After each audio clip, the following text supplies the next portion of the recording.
You're still live on Newsfile. Two quick issues still left to be dissected, and this particular one is a very interesting case. So this last Sunday, a church service was going on at Zoe Outreach Embassy at East Legon, and then people stormed the church, demanding that their locked-up funds be given them by the pastor.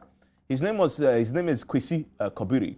They said the founder and leader of the church, who also had businesses, L Real Estate and Tikowrie Capital, had taken up their monies, millions and millions of dollars and CDs. One, for example, had invested 500,000 CDs into L Real Estate, and the monies have been locked up. This week we learned a lot about it. Apparently, he also runs a trading business. So, you know, he takes, and a very interesting mechanism and scheme he's developed. Just like the men's gold one of the workers was telling us on SMS. So you buy land, but you don't actually get the land. You sort of, the land is there. You get returns on, they give you money, just like the gold business that men's gold was involved in. He explained. The man himself says the guys he was working with, who were trading with his money, had blown $10 million because they make significant losses that they could not be recovered. Mr. Benton. Yeah. So we are back to this problem with we are dealing with men's gold. We are not done. The Bank of Ghana recently did the purge in the microfinance sector. We've talked about the banks. It's gone. The thing that beats me is in the wake of all this turbulence, we still have people still taking millions and millions of CDs to places where they don't do the basic financial checks and due diligence before they put the money there. Well, what is it? Is it greed or just pure regulatory failure? There's some regulatory failure and there's a little bit of citizen naivety. Okay, now let me leave that part because this point I want to make is important. This did not happen after men's gold. Indeed, this Pastor Kobiri's financial, structures, Dream Finance, were there before men's gold. I see. So this problem has been in the making for many years. Okay, so in the first place, some of these people who are losing their money now, they've been as part of this for a while. Gentleman's arrangement, Dream Finance. It's been almost 10 years in the making. I see. So one is not new. Okay, now the issue: how do people get into all these things? Honestly, even in the US, where there's a high level of financial literacy and consistent education, even by the private, participants in the financial markets, people still fall to these things, especially because you have, in this case, he's a pastor, so there's a certain trust dividend. Okay.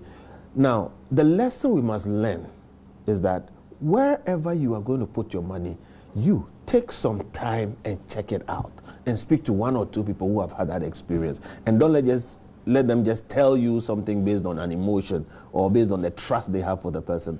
You need to check a bit because it is showing that not checking is going to cause some of these problems. Then you come to the regulatory issue. We can't all check and check and check and check. In fact, all checks may prove to be okay, but then you may end up in a problem, which is why the regulators are there, because they should have professional eyes and should be able to see deeper. And I think this Dream Finance related arrangement with Pastor Kobiri, okay, goes back into that because for some time they were under, the power of the regulators. And they were. Their problems didn't start now. I am aware, because of one or two things, that their problems really started a few years back, before men's gold. Okay, so... And nobody was alerted? The public wasn't alerted? Oh, well, it's not about the public being alerted about this particular situation. Recently, the Bank of Ghana, hundreds of companies had to go. True. This one became dramatic. That's why you are mentioning it's become an issue, yes. But there are so many of them who are picking up the pieces one way or the other. So what I'm simply saying is that the lessons, we've had to learn them the hard way. Okay, this is not a new situation, it's an old situation, but the lessons are still there. The regulators must be more up and doing. Our own citizens must be more careful. Okay, and people who get into these things, I think, should be, do a better job next time. Just on the back of what he said, there was a suggestion in the wake of the banking collapse that the regulators should name institutions that are having challenges, for example, so people can decide whether they want to keep their money there or not, and wait for this to happen. where millions of people's funds are gone. So when, for example, as Kofi mentioned, the issue started, I'm asking, nobody told us. I mean, if I'm an ordinary investor, I wouldn't know the balance sheet if I'm not going to AGM, assuming the man is being on an AGM to put an issue before you. But the regulators will know. So what should the regulator do when you realize that a financial institution is in crisis, heading for collapse? Do you wait because you're afraid if you announce there'll be panic withdrawal and the thing collapses and people lose their funds? Or you announce and say, how should this be dealt? It's a very complex matter. As a regulator, your job should not always be one of warning investors that this person is suspect, so don't go there. Your powers include powers that would help you to shut down some of these businesses, to suspend them. There are so many things they could do. But it's looking like they always choose to warn the public. It's like someone is driving without a license. Yeah. DVLA knows that this person has no license. The police service knows. And then they say, okay, you know what? You're advised not to sit in this car whenever it comes. I mean, people, why should people be, So the regulators must take rigorous, steps. And that also comes with capacity. It comes with capacity because if you look at how many 390-something microfinance, shut down. I've been wondering, how were these people monitored by Bank of Ghana? How many personnel do they have to go across the country to check the books of these people? So it's as if we have so much to deal with that we end up not dealing with anything at all. And that is where this problem is. But what is becoming consistent, and which you must all watch, is the link of pastors or religious leaders to these financial situations. It is something that we need to pay a particular attention to. Religion is a very powerful thing.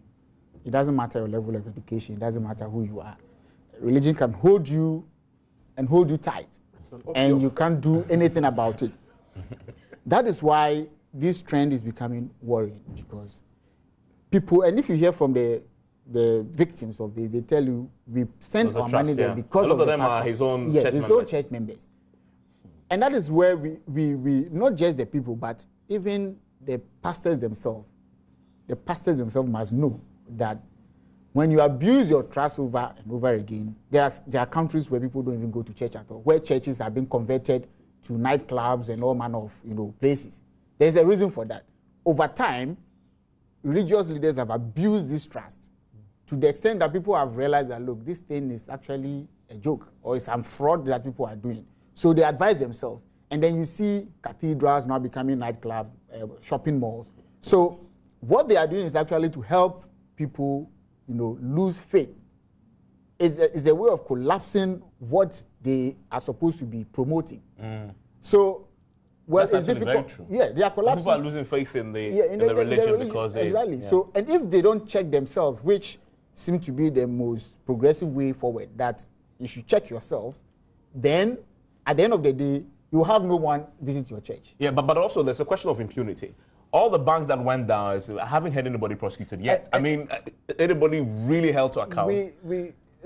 And let them all face his costs. So people think we can get away with it. The last time I heard from AG's department, informally, there are dockets on some of these individuals. Yeah, but it's taking too long. And it's taking too long because punishment itself must be immediate. Otherwise, then people fail to see the link between the crime and the punishment. You know that they have to establish properly. That's what they always say. But when they start, as in Ayariga, you say we are working. But when you start, I want to break quickly. But before I do, I want us to watch brief. The pastor himself has been speaking this week.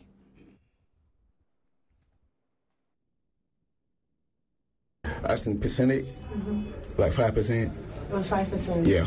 5%. And how much did you invest? 4K. 4,000 yeah. CDs? Yeah. Okay. And when did you invest? That was since September, somewhere 28. Today on the Super Morning Show, we hear from some workers who are accused of having dissipated $10.6 million in investors' funds. Good afternoon, everyone. I have been quiet watching all of you and everybody and people just go to my my Instagram page and post all sort of nonsense, I was quiet because I was finding a solution to my challenges. Now I am ready. I say to all of you, and I'm posting this on all of your platforms, that until I see the faces on my wall, those of you who say you are not part of this, if you are not part, that the post is on my wall. You go to my Instagram feed, show your face and rebut it like I have. Then I know you are not. Until then, all of you are part of this, and I congratulate you for it. After blowing my 10.6 million US dollars, you have the guts to go on what you call Instagram and write all nonsense. Then write the nonsense and get paid by the nonsense. God bless you for not thinking straight. So that is the pastor there. Kweku? You shouldn't have played this format. For context. This is a sign for balance. No, I know, you're right, but honestly, well. You see, all these things. Why are we allowing these things to happen? Not too long ago, I had to make reference to a pastoral buffoonery. This is a variant of it. He's angry. He's talking about nonsense. Yes. The research material you gave us, I realized there was a story credited to graphic.com. Yes. And I would want to say some people are in the church because of those investments, but I cannot pay anybody. But what I want to tell everybody is that if by Friday you have not received your money, call the office. God will pay everybody this week. I cannot pay one single person. Nonsense. How is God going to pay? Through a check? That is faith. That is faith. My brother, you know what? I think I must control myself. Pass it on. Wait, James. Evans. What happened to Ghana? No, but isn't that, you are in defense and interior, isn't that a failure of the state institutions? Or it's just we should leave it to the people? It is. I don't want to say there is some element of contribution. I mean, there's even no evidence that he's even been called by any state institution this week. And look, he's talking. Yeah, he's talking. Yes. Then no state institution has said, come and let's, or about invited him, and you make the point. The Nigerian guy has been quickly invited, And this guy, right? Can you imagine? This guy is working 10-something million, he says, is blown. People are, it's working. Yes. I mean, you can place the blame at the doorsteps of the state institutions for their inability to enforce the law. But at the same time, you can't absolve the victims completely from their own negligence. I mean, so to speak, it's a harsh word to use. What do you expect from them? You're sitting in the pastor, you're sitting in the church. Your pastor says, I have a business. Why won't you put your money there? It's unfortunate. And so when people have your trust, because you occupy a certain position as a pastor, a man of God, and these things happen, it's very disturbing. But Evans, for me, all I would say is that people should take note. When you go out there and there is an investment opportunity and the returns are mouth-watering, too good to be true, it probably is. You need to be cautious. That's all I would say. But on a serious note, Kuku, should we leave it like that, the way it happened, and just move on, or something should be done? Well, we have regulatory authorities that have responsibility to deal with some of these things. Beyond that, if there's an element of fraud, I'm sure there's another agency that can deal with that. Let the law be applied. Surprised that it's been almost several days now. Nothing. We have not had. I'm surprised. No, the victims. He's trying to lift a little blame on them. Maybe, but as I said, a student of Marxism, opium. Religion is the opium. Religion. Just the religion, and we shouldn't just blame the victims. I'm saying we need more financial, literacy. But look, if you read the story of Bernard Madoff, okay, there were very sophisticated people he ripped off. In fact, and did it for years. Institutions. Yes, institutions. Had put billions and billions there. It's multifaceted. Look, we should learn our lessons as a country and be better. But the thing is, we haven't learned it. Well, I don't know. Maybe we have, but we should. Okay. And be I better don't going think we forward. have learned. We haven't. I'll be Why honest, we Piram haven't. happened in this country. Yeah. DKM, Yeah. Men's Gold. Early 90s. So, In fact, there's I mean, one look, that is recently also happening called looming or whatever that is. I've heard about it. You've heard about Yeah. which is also Yeah. and this is post Yeah. Men's Gold, and people are still putting their monies there. When you ask them, you say, yeah, I mean, it's our money. I mean, it's But you see, when you build state structures, you build them to take care of the mainstream and people who are risk averse. So when they come into it, so Bank of Ghana, for instance, if you have a problem, they can do a CBG and pay you back your money. We should always know that people will operate outside the state system. Yeah. And if people choose to operate outside the state system, they are on their own.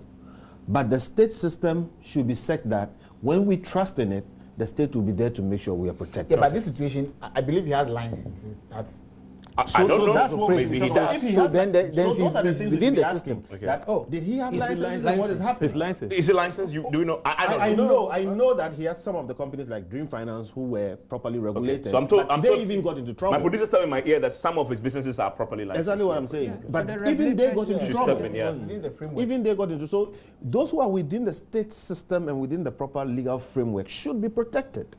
Those who choose to go out and loom or do whatever it is, you can't You're on your own. legislate And I think against it's stupidity. a capacity issue for The Bank of Ghana, Yeah, the central bank, but yeah. also the SEC. Yeah, it's a capacity issue because these Have they told you enterprises they are don't have many. capacity? I mean, they don't need to tell us. But if you have all these people failing repeatedly, unless you want to tell me that they are failing with the approval of Bank of Ghana, obviously not. It's the capacity, the ability to follow up on these, check them, check their book, because these are requirements. You need to balance your books. You need to file your returns, and then we need to observe where you are going. Your investments are in proper places. You cannot invest money anyhow if you're a financial institution. No. You can't just pick money and say, oh, this is an opportunity, and I'm going to put the money there. No. You cannot move your money around when you're a financial institution. So if we have all these things happening, most of these things are happening because monies are moved around in a manner that does not, follow what financial sector regulations should Because be. of greed. Me, I just keep I my mean, the in the companies treasury bill. themselves. The companies themselves. Not a If you problem. take other people's money, there's a way you need to manage it. If you don't manage it that way, you are breaching the financial regulation rules. And somebody must crack the must whip. hold you. Yeah. And And the people aren't the cracking the whip. capacity to In fact, follow Yes. through this I'm is told where by the a problem source is. that he has actually been invited by the CID. He has? So Okay. we That's don't what know I'm that. doing. Okay, it hasn't been made public, but thanks for that information. Now we're going to take a last break. When we return, James Saga will tell us why they're heading to the Supreme Court on the back of another week where the High Court judge, again disagreed with the Speaker of Parliament on the ruling that he has delivered and written explicitly to the High Court, alerting them to their constitutional immunities that the MPs enjoy. Stay with us.